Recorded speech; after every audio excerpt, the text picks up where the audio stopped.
At the scholarship ceremony, my grandson leaned close enough that I could smell the nervous citrus of his cologne and whispered, "Stay out of sight."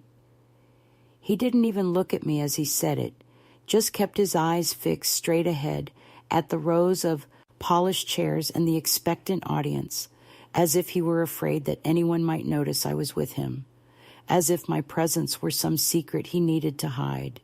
I swallowed the words down like something bitter, too thick to spit out, too sharp to ignore, and I nodded, because that is what I have done most of my life when people told me to take up less space, to lower my voice, to be grateful just for being allowed in the room.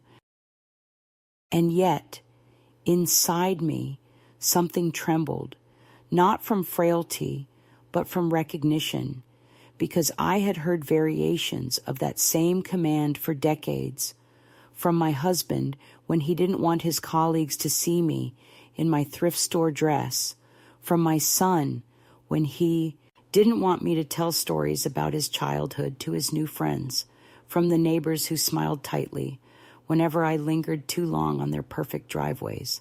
Now, here it was again, distilled and sharpened, handed down like an inheritance of shame, resting on the lips of the boy I once rocked to sleep, the boy whose school forms I filled out in careful penmanship, the boy whose music lessons I paid for in secret installments while working overtime at the school office. I should tell you who I am, though I hardly know how to describe myself anymore. I am 78 years old, my hair long since surrendered to silver, my joints stiff in the morning, but still obedient enough to carry me where I need to go. I live alone in a small house on a quiet street where the lilacs lean against the windows in spring and the leaves gather in damp piles come autumn. The walls of my house hold 1,000 echoes, children's laughter, arguments behind closed doors, the hiss of a kettle that once never cooled. But now the sound is mostly just the hum of the refrigerator and the shuffle of my own slippers across linoleum. I retired years ago from my position as a school secretary, though to call it a mere job feels unfair to the hours and the heart I poured into it. I was the first to arrive in the morning, unlocking doors before dawn, and the last to leave in the evening, typing out endless reports, soothing teachers, and lending pencils to children who had no one at home to notice they had run out. The scholarship fund that carried my grandson onto that stage tonight was seeded, in part, by the years of careful savings I encouraged, the fundraisers I organized, the late nights balancing numbers on ledgers no one else wanted to touch. I should have been invisible to the bureaucracy, just another aging woman with tidy handwriting, but in those files and balances, I carved out something lasting. So when the principal later said my name aloud, it was not charity, it was history.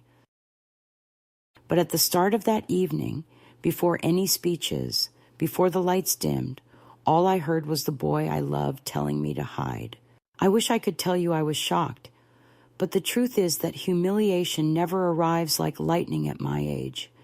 It arrives like rain, steady, familiar, always seeping through even when you've patched the roof a dozen times before. I had packed carefully for that ceremony, laid out my best navy dress the night before, the one with the modest collar and the hem that fell just below the knees.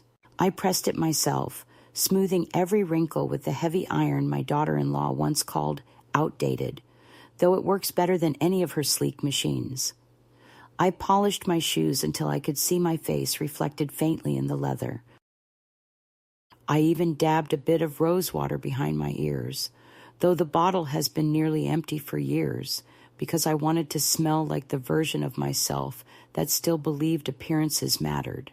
I arrived early, walking slowly but steadily from the bus stop to the school auditorium, holding the invitation like a passport, as if it alone could prove my right to be there.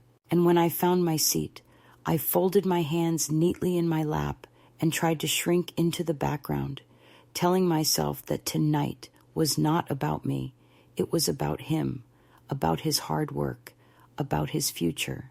Yet, even then, before he spoke, a part of me hoped, quietly, secretly, that he might turn to me with pride, might introduce me to his friends, might acknowledge the hours we spent together practicing essays at my kitchen table, the weekends I sacrificed to sit through recitals where every note felt like a small victory. Instead, I was told to stay out of sight, and the words settled into me like stones dropped into deep water.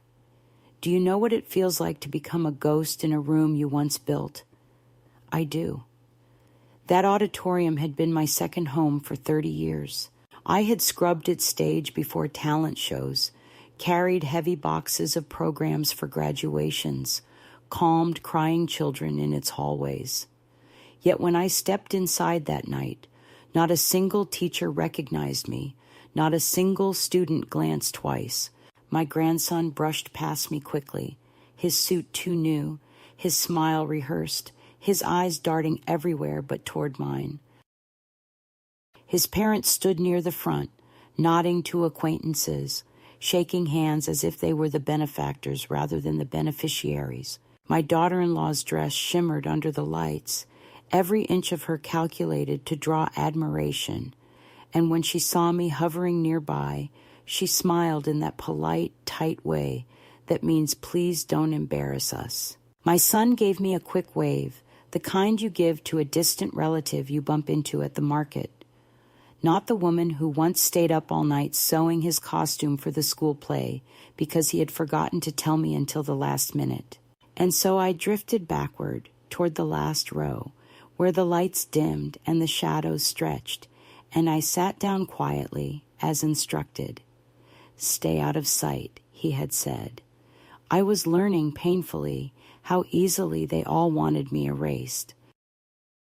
I sat there listening to the buzz of voices, the scrape of chairs, the faint rustle of programs. Around me, families leaned close, mothers adjusting ties, fathers snapping photographs, siblings whispering jokes.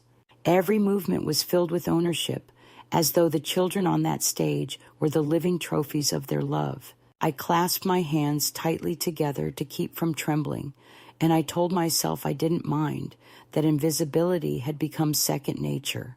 Yet I could not stop remembering all the small, invisible sacrifices that had carried him to this night.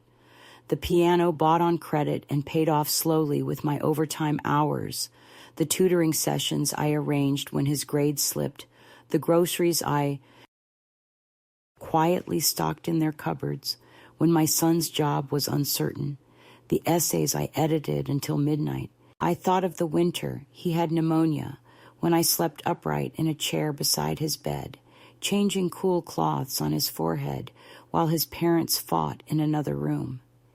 He never knew all that, and perhaps he never needed to, but I knew. I carried it in my bones, in the wear of my body, in the fatigue that never fully left me. And as the lights dimmed and the ceremony began, I realized the cruelest truth of all. Love given in silence often becomes invisible not only to the world, but to the very people it was meant to save. When the moment finally came, it arrived not with drama or shouting, but with the soft cruelty of something planned, something rehearsed, the kind of exclusion that pretends to be polite. The rows of students were called one by one, names echoing through the auditorium, applause swelling and fading like waves. My grandson's name was called near the end, his suit catching the stage lights, his smile dazzling, his parents clapping with exaggerated pride from the front row. I clapped too, my palms stinging, though from where I sat in the back it must have looked like nothing at all. I waited for the acknowledgement, the tilt of his head toward me, the lift of his hand in recognition, but his gaze never once traveled in my direction.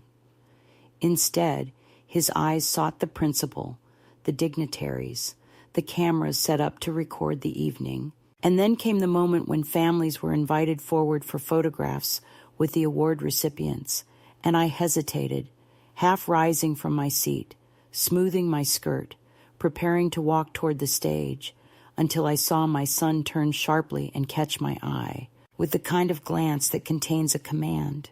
He shook his head almost imperceptibly, just once, and mouthed the words, "Stay there." It was the same message in a different form. Stay out of sight. Stay silent.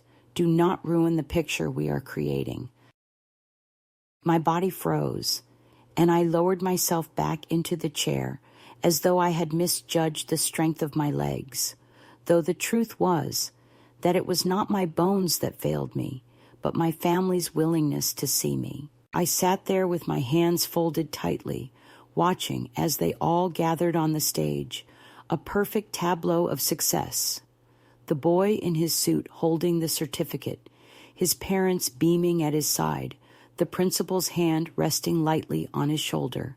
Flashbulbs popped, capturing the moment forever, and I was not in a single frame. A stranger looking at those pictures, years from now, would believe the story they told, that his rise had been supported solely by the people standing proudly beside him, that his effort was recognized and applauded, that everything necessary was contained in that smiling trio, the truth of the unpaid bills, the after-school meals, the quiet tutoring, the nights I stayed awake worrying about his future.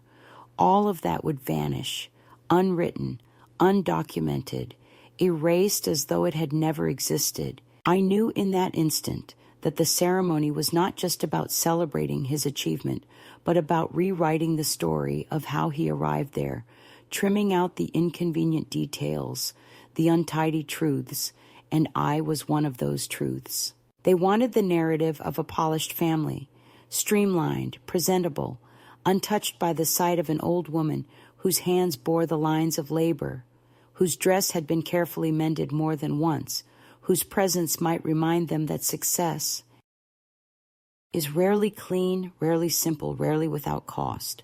When the photographs ended, they descended the stage, flushed with triumph, and my grandson passed me on his way to the reception hall. For a brief second, his eyes flickered toward me, and in that flicker, I searched for something: guilt, affection, even acknowledgement. But what I found instead was a kind of irritation, as if he were bracing himself for an interruption, as if my very existence threatened to disrupt the story he wanted others to believe.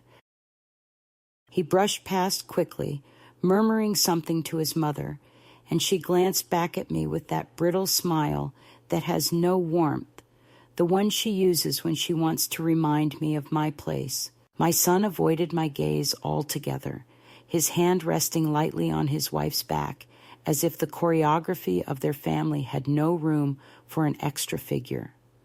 I remained seated, my body stiff, my mind moving through memories faster than I could contain them. I remembered the day I signed the check for his entrance exam, the way my son had promised to pay me back when he got his bonus, though of course that day never came. I remembered the Saturday mornings spent at the kitchen table, guiding him through practice tests while the rest of the family slept. I remembered the birthday when he wanted nothing but a guitar, and I sold a bracelet my husband had given me decades earlier so I could surprise him, because the look on his face was worth more than any piece of jewelry.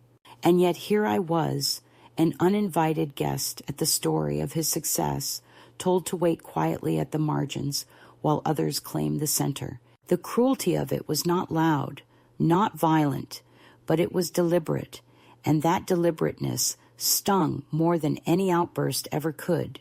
To be forgotten is one kind of pain, but to be intentionally set aside, to be instructed not to exist too visibly, that is another entirely. It told me that my presence was not merely overlooked, but actively unwanted, that the history I shared with him was an inconvenience, that the love I poured into him was a debt already written off as unworthy of acknowledgement. Sitting there in the back row, the applause still ringing in the air, I understood with startling clarity that this was not a momentary lapse or a misunderstanding. This was the shape of things now. I had been erased from the story, and the erasure was being applauded as progress, as tidiness, as the way forward. And in that moment, a part of me began to grow still, not the stillness of resignation, but the stillness that comes before a change, the gathering of strength in silence. Because while they believed I would accept invisibility forever, they had forgotten one simple truth. Even a shadow has weight, and even the quietest presence cannot be fully erased. The reception hall smelled faintly of sugared pastries and overbrewed coffee, the kind of scent that lingers in school corridors long after the children have gone home.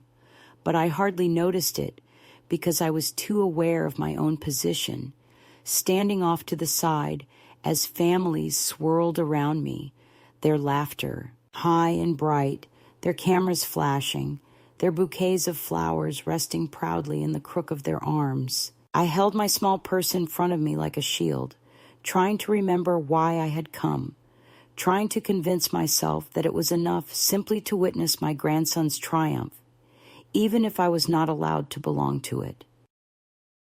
My chair had been left behind in the auditorium, so here I was forced to stand, watching the way mothers posed beside their children, kissing them on the cheek, fathers clapping their sons on the back, siblings wrapping their arms around each other, in the awkward but unmistakable language of pride. And I, who had done the quiet work of holding my grandson's world together when it threatened to unravel, stood like an intruder at the edge of the crowd, smiling when no one was looking, nodding as if I had been included in conversations where I had not even been acknowledged. I tried to remind myself that it was just one evening, just one event, but every minute stretched like an indictment, every gesture reminding me that I was a figure to be managed rather than embraced.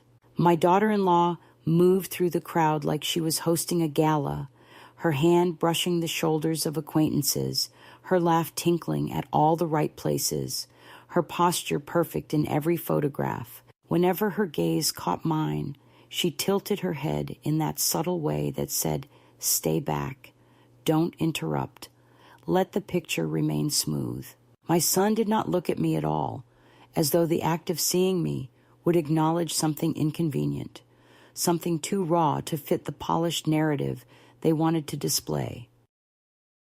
I thought of the years when I was the one bringing him to ceremonies, to school plays, to music recitals, when he was the one standing nervously in the corner, and I was the one pushing him gently forward, whispering encouragement, reminding him that he was worthy of being seen. How easily he had forgotten, or perhaps how deliberately he had chosen to forget, that it was I who had steadied his hands, I who had sewn his shirts, I who had made sure he never walked into a room feeling unprepared.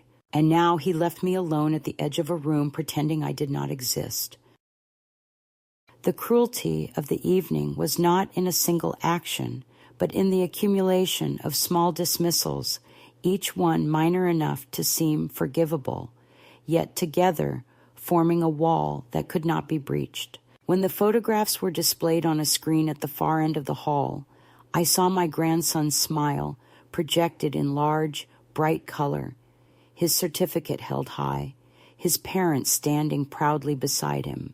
The audience applauded, and he basked in the glow, waving slightly, his cheeks flushed with triumph.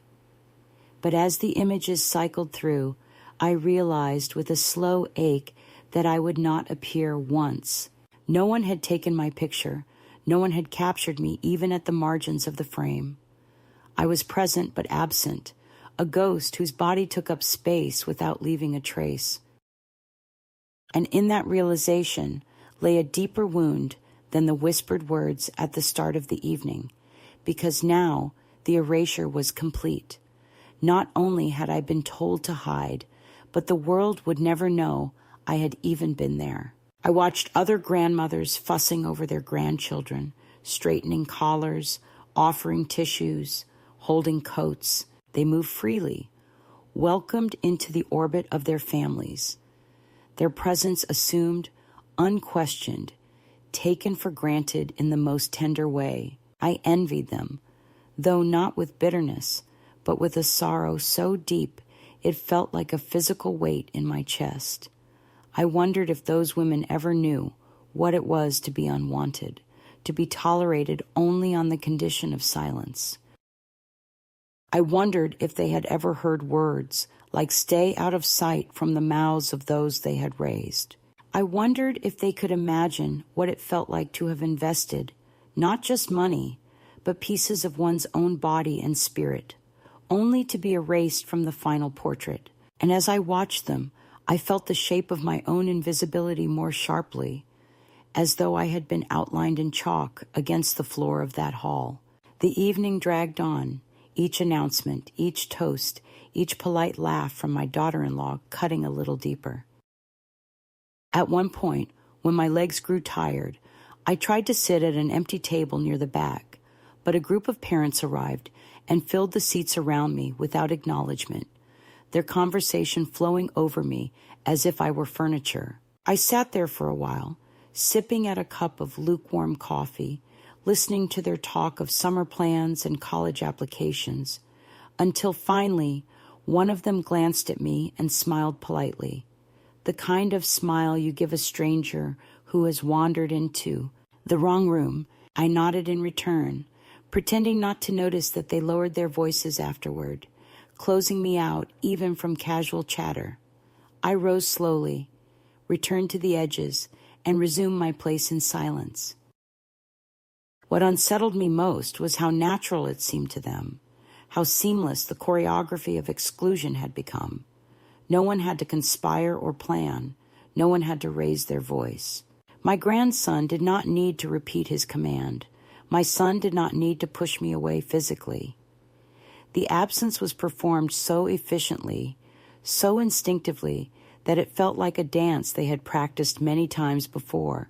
I realized then that this evening was not an isolated incident, but the culmination of years of small decisions, small silences, small steps taken away from me until I had been left standing alone at the margins. I had been erased not suddenly, but gradually, and the ceremony was simply the stage where the erasure became visible even to me. I thought of the hours I had spent preparing for this evening, the way I had ironed my dress, polished my shoes, chosen earrings that would not draw too much attention, but still sparkle faintly in the light. I had told myself that my effort mattered, that showing respect for the occasion was a way of honoring him, but standing there, I realized that nothing I wore, nothing I did, nothing I offered could alter the truth that they did not want me to be seen. My presence was a flaw in their picture, and they had learned how to crop me out without even touching the frame. And so the night lengthened, the speeches droned on, the laughter grew louder, and I became quieter and smaller until I felt myself folding inward, retreating to some hidden place where at least the sting could not reach me so sharply.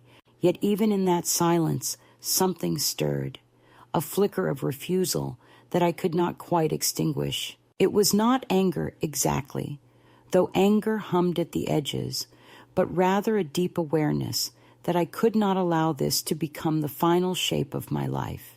If they wished me invisible, I would have to decide for myself whether to vanish. And though I did not yet know what form it would take, I felt in the marrow of my bones that the answer would not be silence forever. I had given too much, loved too fiercely, and endured too long to let my story end at the back of a hall, clutching a purse and sipping cold coffee, while my grandson smiled into cameras that would never remember me. I did not expect the shift to come from anyone in that room, least of all from the man who had once signed my paychecks and who had probably forgotten the number of times I had stayed late to balance his reports. Yet when the principal stepped forward to the microphone and began his closing remarks, the first words he spoke were my name. It took me a moment to recognize it because I had not heard it spoken aloud in that hall in so many years, and when the sound carried across the reception, it felt both foreign and familiar, like a melody I used to hum without realizing. He thanked me in front of everyone, his voice steady, clear, and certain, and for a breathless moment the room turned, faces shifting toward me, smiles softening, eyes acknowledging that I existed. He spoke not of my family or my grandson, but of my years of service to the school, of the countless hours spent organizing scholarships, of the patience with which I had guided children who arrived at the office in tears, of the precision that kept records intact long before computers shouldered the burden. He said that much of the scholarship fund that had made this ceremony possible was rooted in the work I had done decades earlier, that the children receiving recognition tonight were, in some quiet way, beneficiaries of my labor. The applause that followed was not thunderous, not the wild cheering reserved for the young achievers on the stage, but it was steady and sincere, and in that sound I felt something loosen in my chest. For a fleeting moment, I was not invisible. I stood where I was, my purse clutched in front of me, my back suddenly straighter, my breath deeper, as if a weight had been shifted even slightly. My grandson's face flushed, though not with pride. No, his expression was tight, embarrassed, as if my acknowledgement had stolen a corner of his spotlight. My daughter-in-law whispered quickly in his ear, her lips pressed into a thin smile, her eyes darting toward me with irritation, but the damage, or perhaps the salvation, had already been done. My name had been spoken into the air of that hall, carried into ears that would not easily forget it, and for once I was not simply the shadow behind someone else's story. As the applause faded, I thought of all the times I had worked late at my desk, the lamp casting a yellow pool of light over stacks of papers, my fingers cramped from typing, my eyes stinging from the strain. No one had applauded me then. No one had thanked me. Not even my own family, who benefited from the steady paycheck and the insurance that covered their colds and fevers. Those years were marked by invisibility, yet now, unexpectedly, a single acknowledgement illuminated them in retrospect, making them visible again, not just to others, but to me. I realized that part of the cruelty of invisibility is that it seeps into your own sense of self until you begin to forget your own contributions, your own worth, your own name. And in that moment, hearing my name called, I felt the faint outline of myself reappear, the contours of a woman who had built something with her hands and her diligence, a woman who had mattered. I did not smile broadly or wave my hand. I did not rise from my seat to bask in the recognition. Instead, I allowed myself a small nod, a quiet acknowledgement that I had been seen, and I let the warmth of it spread slowly through me. I saw other families glance at me differently now, some nodding in respect, others whispering softly. It was not a grand transformation, not the restoration of all that had been taken from me, but it was enough to shift something within. My grandson's eyes avoided mine. My son's jaw tightened. My daughter-in-law busied herself with a program she had already read 3 times, but none of their discomfort could erase what had been spoken into that microphone. For the first time all evening, I did not feel ashamed of standing where I stood. I felt entitled to the space I occupied, entitled to breathe the same air, entitled to hold my head at a height that did not beg permission. The evening continued. Speeches closing, people rising from their chairs, the murmur of conversation swelling again. But I remained in that stillness for as long as I could. It was not victory, not yet, but it was a shift, a reminder that no one could fully erase me if I did not cooperate. They could whisper at me to stay hidden. They could frown at me from across the room, but they could not take away what I had given. They could not silence a history that had been witnessed by others. They could not erase the echo of my name once it had been spoken aloud. And though my family might never willingly give me the recognition I deserved, I understood in that moment that recognition does not always come from where you expect it, that sometimes it arrives from strangers or from the very institution that once overlooked you, and that sometimes it arrives late, but still in time to remind you who you are. I walked out of the hall that night, not taller, not triumphant, but steadier, with the faintest sense that I had begun to reclaim something that had been slipping away from me for too many years. The words "stay out of sight" no longer felt like chains, but like echoes, fading even as I took each step. And though I knew the silence and erasure would return, though I knew there were still confrontations and humiliations ahead, I also knew something had shifted. For the first time in years, I felt the possibility of defiance taking root inside me, quiet but firm, like a seed long buried, finally remembering it could grow. The shift that came with the principal's words should have been enough to carry me through the rest of the evening, but families like mine have a way of tightening the noose the moment they feel their control slipping. And so what followed was not relief or reconciliation, but a sharpened pressure, an escalation disguised as concern, yet dripping with the same quiet cruelty that had defined the earlier hours. As people gathered coats and posed for final photographs, I lingered by the exit, my body tired, but my mind awake with the faint warmth of having been seen. And it was there that my grandson approached me, his eyes darting left and right to make sure no one else was listening before he leaned close again. This time his whisper was harsher, edged with a resentment that surprised me, as though my brief acknowledgement had wounded him somehow. "Why did you have to let him mention you?"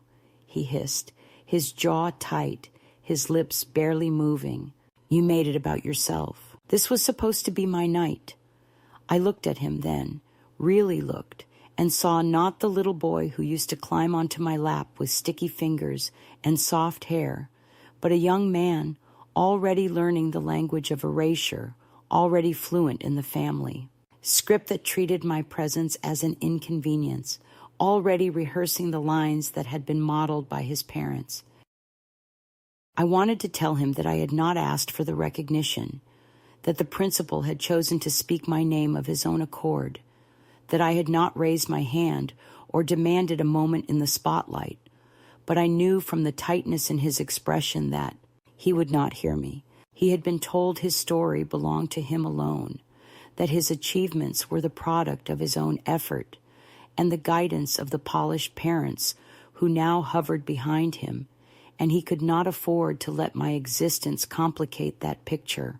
Before I could respond, his mother was there, her hand on his shoulder, her smile fixed and brittle. "She means well," she said, her voice pitched in that falsely sweet tone reserved for children and elderly relatives. "But sometimes she forgets that it isn't about her. Don't take it personally, darling." Then she turned her gaze to me, her smile still plastered in place, but her eyes cold and sharp. "It would have been kinder to just let him shine," she added, as though kindness were measured by how thoroughly I erased myself.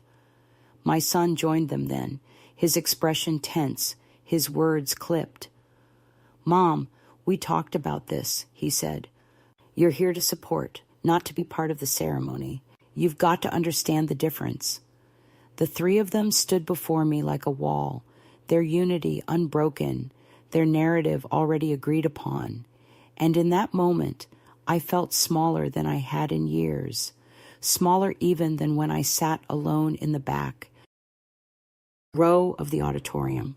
To be told by one's own child that one's role is merely to support without being seen is a wound sharper than any stranger's insult. I remembered the nights I sat at the kitchen table with him when he was a boy, guiding him through homework he had thrown his hands up at, soothing his frustration, telling him he was capable when he wanted to give up. Did that not count as being part of the ceremony? Did decades of sacrifices and choices and labors not earn me even a shadow of acknowledgement? But the faces before me were unmoved, rehearsed in their dismissal, and I realized with a clarity that stunned me that I was not only invisible, but now framed as selfish for daring to exist visibly. It was not enough that I be quiet.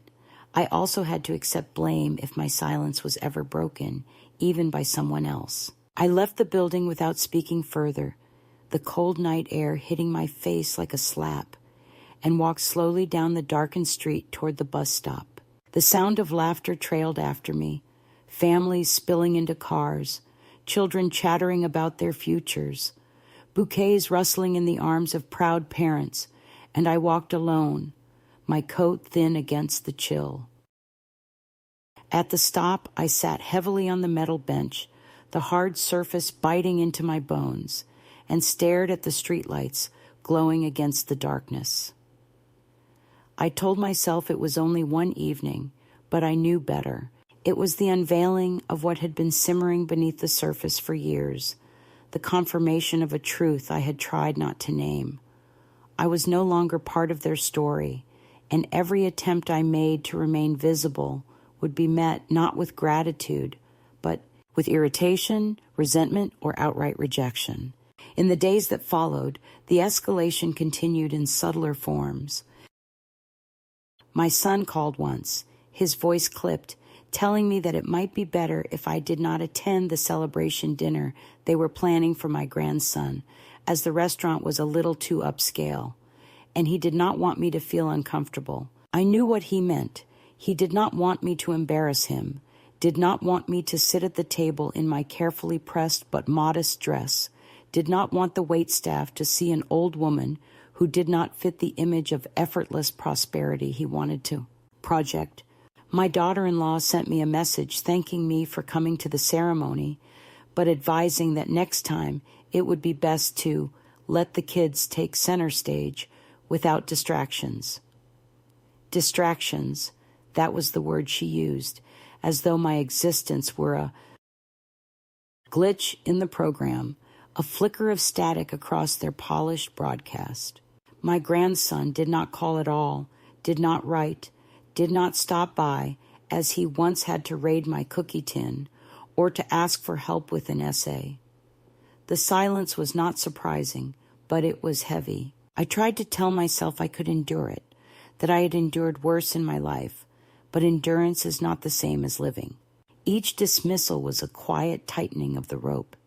Each silence a confirmation that the erasure was not a mistake, but a deliberate act of self-protection on their part. They wanted to rise, to be admired, to be seen as a family polished and complete, and in order to achieve that, I had to be removed. My age, my modest clothes, my history of work rather than wealth, these were stains on the picture they wanted to frame, and so I was to be cropped out. The realization pressed on me like a weight, not because I had not suspected it, but because they no longer even bothered to disguise it as anything else. The ceremony had shown me that they were comfortable with my invisibility, and now they expected me to cooperate fully with my own erasure. One afternoon, while sorting through old papers at my kitchen table, I came across the receipts for the piano lessons I had paid for over the years, folded neatly into an envelope I had labeled music. Each line item carried not just the amount, but the memory of the sacrifice that made it possible, the extra shift at the school, the pair of shoes I did not buy for myself, the dinner I simplified so the money could stretch. I ran my fingers over the faded ink and thought of how easily those sacrifices had been absorbed into the background, how little they mattered now to the boy who once sat beside me practicing scales until his small hands ached. I thought of the coat I had mended twice for my son when he was young, of the savings I had emptied to cover a medical bill, of the endless ways I had made myself smaller so they could step forward. And I realized that erasure had always been part of the pattern, only now it had become explicit. Still, even as the pain thickened, I felt the stirrings of something else. The principal's words, faint as they had been, lingered like a light at the edge of memory, reminding me that not everyone agreed to the story my family wanted to tell. Others had seen me, others had remembered, others had spoken my name aloud. That truth gnawed at the silence, pushing against the wall of dismissal, reminding me that while my family might want me invisible, the world did not fully cooperate. It was a small defiance, but it was enough to keep me from collapsing entirely. I began to walk differently, to hold my head differently, even as the pressure from my family mounted. And though I did not yet know what form my defiance would take, I knew with certainty that I could not allow their escalation to become my silence. For if they insisted on cropping me out of the picture, then I would have to find another frame, one where my presence was not only visible, but undeniable. The moment of decision did not arrive with thunder or with some carefully orchestrated plan. It arrived quietly, like most of the turning points in my life, disguised as something ordinary until I realized its weight. It was during the scholarship banquet a week later, a dinner arranged in a hotel ballroom, where my son had once again hinted that perhaps it would be best if I stayed home to rest. His words were coded in politeness, concern for my health, as though I were too frail to sit at a table and eat a meal, but I knew the truth well enough. He wanted me absent, invisible, erased from the photographs, excised from the polished image they wished to present to friends and acquaintances. I listened, nodding as though I might agree, but inside me something hardened, a stone settling into place. I ironed my dress, polished my shoes, and went anyway. The ballroom was a hive of noise, silverware clinking against plates, laughter bouncing off mirrored walls, the hum of conversation swelling beneath the glow of chandeliers. Families gathered at round tables draped in white linen, glasses raised, toasts offered. I saw my son's face tighten the moment I entered, my daughter-in-law's eyes flickering with irritation as she whispered something to the couple beside her. My grandson looked at me with a mixture of embarrassment and resentment, his jaw clenched, his shoulders stiff beneath his suit. But I did not shrink this time. I walked steadily to the registration table, gave my name, and accepted the small card that directed me to a seat. I did not ask where my family was sitting. I did not beg to be included at their table. I followed the card's instruction and found my place at a table near the front, reserved for past faculty and benefactors. It was there, to my astonishment, that I found myself beside the principal once again, as well as a few other familiar faces from the years I had worked at the school. They welcomed me warmly, asked after my health, and spoke of old days in the office, the endless paperwork, the children who had grown into adults now scattered across the country. Their words were simple, casual even, but to me they were a lifeline, proof that I had not been erased from every narrative. I laughed quietly at an old story, felt my shoulders ease, and for the first time in a long time, I belonged. When the awards began, I braced myself for the same routine, names called, applause, families rushing to the stage. My grandson's name was announced again, his scholarship recognized a second time, and he stepped proudly into the spotlight. His parents rose to join him, smiling wide for the cameras. I remained seated, calm, watching. Then, unexpectedly, the principal called my name once more, inviting me to stand alongside them as one of the honored guests who had contributed to the establishment of the scholarship fund. The room stirred, heads turned, people clapped. My family froze. My grandson looked horrified, my son startled, my daughter-in-law stiff with rage. For a heartbeat I considered declining, waving it off, allowing their discomfort to dictate my place once again. But then I thought of all the years I had been told to stay quiet, of every whispered instruction to move aside, of every photograph where my absence was treated as natural. I rose from my chair. The walk to the stage was not fast. My knees ached and my steps were careful, but it felt like a procession nonetheless, each step a declaration that I was not invisible, not disposable, not an afterthought. I climbed the short set of stairs and joined them under the lights.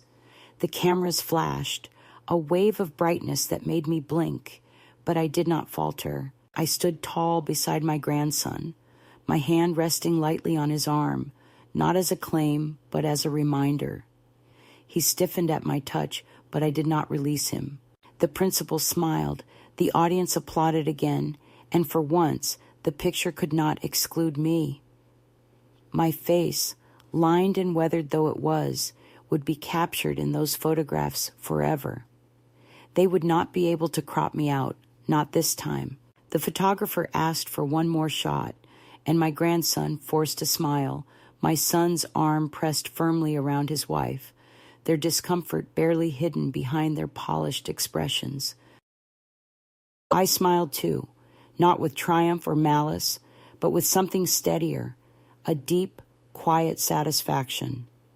I had reclaimed my place, not with a speech, not with accusations, but with presence, with the refusal to disappear. The moment was irreversible. The image would remain long after the evening ended, proof that I had been there, that I had mattered, that their story could not be written without me.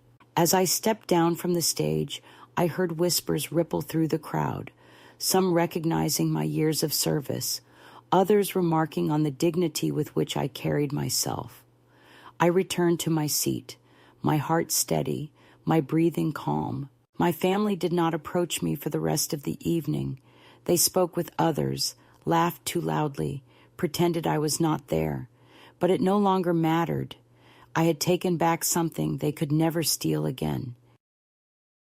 I had shown them and myself that erasure is not inevitable, that even silence can be broken with a single step toward the light. When the banquet ended and the crowd spilled out into the night, I walked alone toward the bus stop, the cool air sharp against my cheeks. I thought of all the years I had diminished myself to fit their needs, all the times I had sat quietly in the background so they could shine without interruption, all the times I had swallowed the ache of being unseen. Tonight, for the first time, I had done the opposite.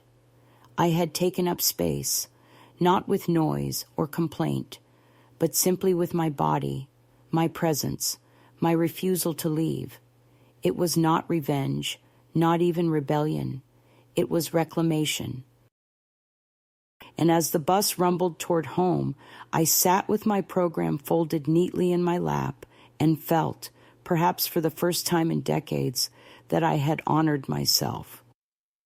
When I returned home that night, the quiet of my small house wrapped around me like a heavy blanket, but for once it did not feel suffocating. It felt steady, like the silence of a chapel after the candles have burned low. I set my purse on the table, removed my coat carefully, and smoothed the creases from my dress with the same hands that had ironed it the night before. On the table, I placed the folded program from the banquet, not tucked away in a drawer as evidence to be hidden, not thrown aside as something meaningless, but laid out plainly where I could see it every time I passed. It was not proof for the world, not something I intended to show to anyone else, but a small reminder to myself that I had stood there, that I had been acknowledged, that I had chosen presence over absence. For years I had kept such tokens locked away, afraid they would be seen as prideful or inappropriate. But that night, I understood that pride is not a sin when it is the only shield against erasure. I sat at my kitchen table, the one where my grandson had once done his homework, the one where I had stayed up late to balance accounts, and I allowed myself to breathe deeply. The ache of the evening lingered, the sting of my family's words still sharp, but underneath it was something calmer, something I had not felt in years. It was not happiness, not triumph, but a quiet dignity, a certainty that I had reclaimed a piece of myself. I knew my son and his wife would not forgive me for what they saw as intrusion. I knew my grandson would carry resentment rather than gratitude. But those things no longer had the power to unmake me. Their disapproval could not erase the photographs now printed and stored. Their silence could not erase the memory of the applause that had followed my name. What they wanted most was for me to doubt my own worth, to accept invisibility as the natural order, and I had refused. That refusal, simple as it was, felt like a revolution. As the night deepened, I thought of other women like me who had given quietly, who had sacrificed in ways unseen, who had been told to move aside when the moment of recognition arrived. I thought of the mothers who worked 2 jobs to buy school uniforms, the grandmothers who babysat without thanks so their children could climb careers, the widows who stretched every coin to make sure no child went hungry. I thought of all the ways women like us become invisible, not because we lack stories, but because our stories are inconvenient to those who wish to believe in their own self-sufficiency. And I thought of what I would say to them if they were sitting across the table from me now. I would not tell them to fight or to shout or to demand, though sometimes those things are necessary. I would tell them what I had just learned for myself, that invisibility only becomes permanent if you agree to it, that sometimes standing still in the light is enough, that sometimes the quiet act of refusing to move aside can change the shape of a life. I went to bed that night without bitterness. My family's betrayal remained. The wound was real, but it no longer defined the entirety of me. I had begun to understand that my value was not something they could grant or revoke. I lay under my quilt, the house still around me, and I felt the rhythm of my own breathing, steady and alive. I thought of the faces in the crowd who had clapped for me, of the whispers that carried my name, of the photographs that would now always include me. And I whispered to myself, as though speaking to the younger version of me who had spent so many years bowing her head, "You are not erased." In the morning, the sun spilled across my table, catching on the program I had left there. I touched it lightly with my fingertips and smiled, not because it was extraordinary, but because it was proof that even small gestures can matter, that even quiet steps can alter the course of a story. And as I poured my tea, I thought again of the women who might someday hear my words. To the one sitting alone in the back row, told to stay out of sight, I would say this: stand when your name is called. Let the light touch you. Do not shrink away. You have given too much, carried too many burdens, to allow yourself to vanish when the world finally remembers you. Presence is not arrogance. It is survival. And you, like me, have earned your place.